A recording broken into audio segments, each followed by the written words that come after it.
Yes, he is the world champion in MotoGP, and you've got to be happy for the kid. The workout behind the scenes, the injuries, the money, you know, the investment, the dedication from the parents to move from France. They moved to Spain when he was such a young kid because he'd got this raw talent. So they had to take him where the best riders in the world were, and that was, I love all this. You got to love it, making a proper show of it. It's like the Super Bowl, this. And rightly so. Mariah Carey's going to come out in a minute singing. You know, we're all fans of Fabio Quartararo, and I'm sure at home he's captured your hearts this season. Last year, he admitted it himself. He said how he crumbled. I'm not so sure about what's going on. It's like a BT Sport advert. Absolutely superb from Fabio Quartararo.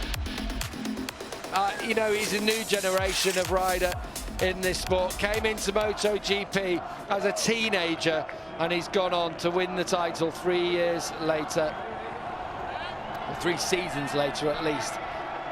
And Marc Marquez knows he's got another man to challenge him to win any more titles in MotoGP. Oh, look at that helmet. I love his helmet design anyway, but in gold it looks even better, doesn't it? Right, it's party time here in Misano on the Adriatic coast. And I'm sure if the clubs were open, he would be down there straight away out of here on the beach, no doubt. But it's just a little bit, it's a bit quiet, isn't it, at the moment? Later we'll make our own party, Gav, tonight. Marquez rode well today, you have to say, keeping the pressure on Bagnaia, was handed victory in the end by Bagnaia's crash, we mustn't forget. And what about Enea Bastianini again, Neil, riding up there to the podium? From 16th on the grid. Look how he's ending this season. He's had, that's his second podium. Obviously, he was on the podium here last time. 6th in America. Unreal, unreal. Valentino Rossi enjoying this one, and who can blame him? He deserves every single moment of applause. It's hard to know which way to look, isn't it? No. Obviously, you got your winner in Marc Marquez, you got Valentino Rossi taking the plaudits from the fans, and of course our new world champion, El Diablo.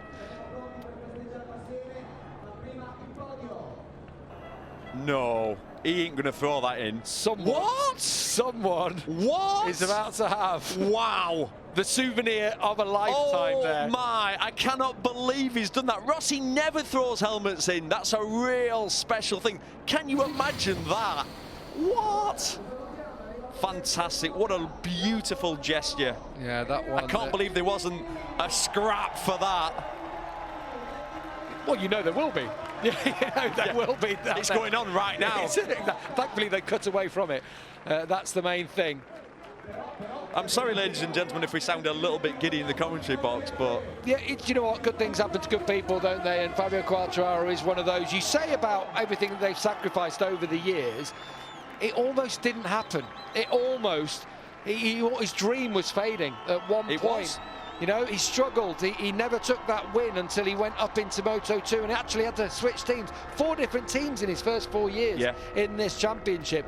And suddenly, Johan Stigger felt, Razdan Razali saw something, and now he's world champion. Meanwhile, another one with a bright future is Enea Bastianini, a second podium of his rookie season. Another fantastic ride and another podium at home. How do you feel? Very strange, because after the qualifying yesterday, I think it's impossible to do same at race 1.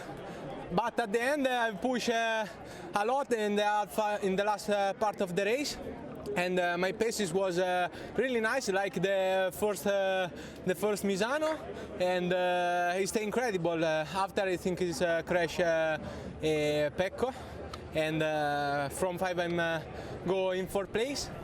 And at the end, I see Fabio very close. I think now I have to push over the limit, and the last lap stay incredible for me, and I'm arriving in the 3rd position.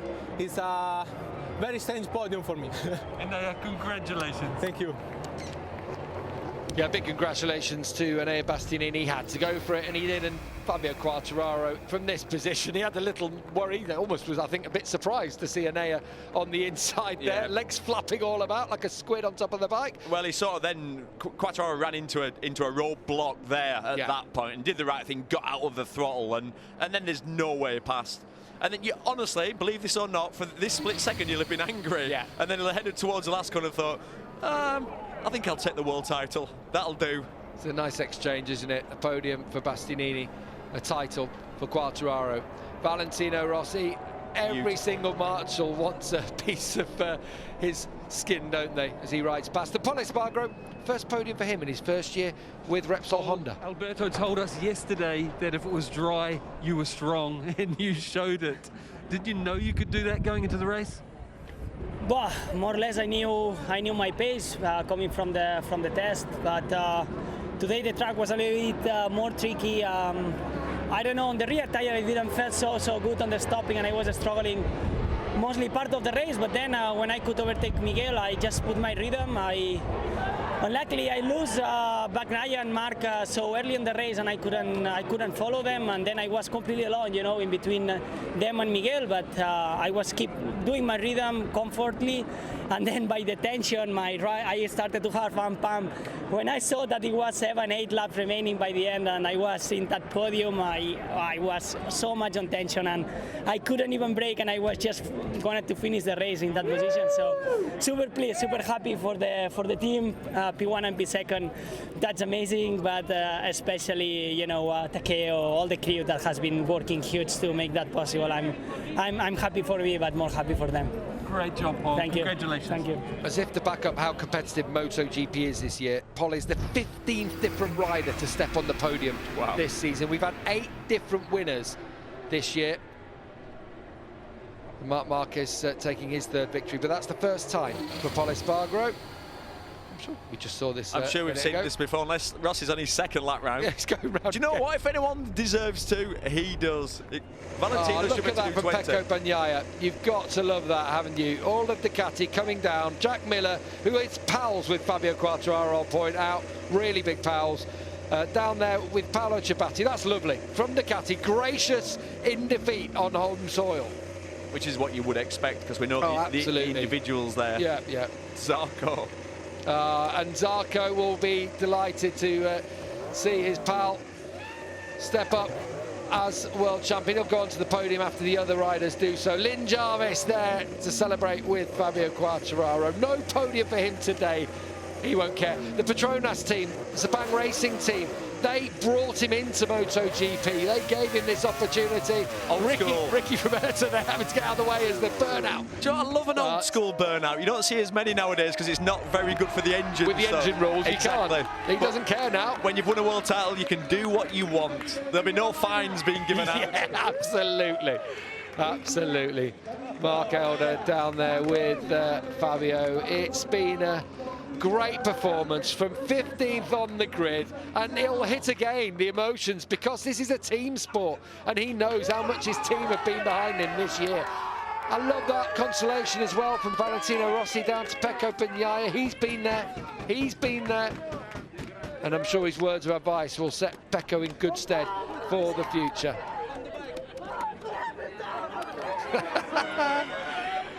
Tell you what, he's going to take someone's head off with his visor. He's not going to have any voice left. No. Let's admit it. Someone's going to get a black eye here. Yeah. The first French rider to win in the Premier class in the history of our sport. It's huge, and it's huge for the sport in France. This is what the Brits want. This is what we need, isn't it? And it will give such a shot in the arm to motorcycle racing. I love that. Respect. You know what? They are great sportsmen in MotoGP across the board. A healthy respect between the riders at the top of this championship. He's exhausted now. Look at his ex. It's done. Oh. Still does that with a little bit of style, though, doesn't he? Over the top. As Quartararo congratulates Bastianini. He won't care at all, I don't think, at this occasion. Bastianini will be, he's just thinking, my day's coming. Don't you worry, boy. I'll be fighting with you for a championship soon. Bastianini's been so impressive as a rookie this year. I don't think Fabio's going to have any voice left after this, all the congratulations, but those congratulations will go on to the end of the year as Marquez now comes. They enjoyed so many good battles back in 2019. We haven't really seen one yet so far this year, but they're coming.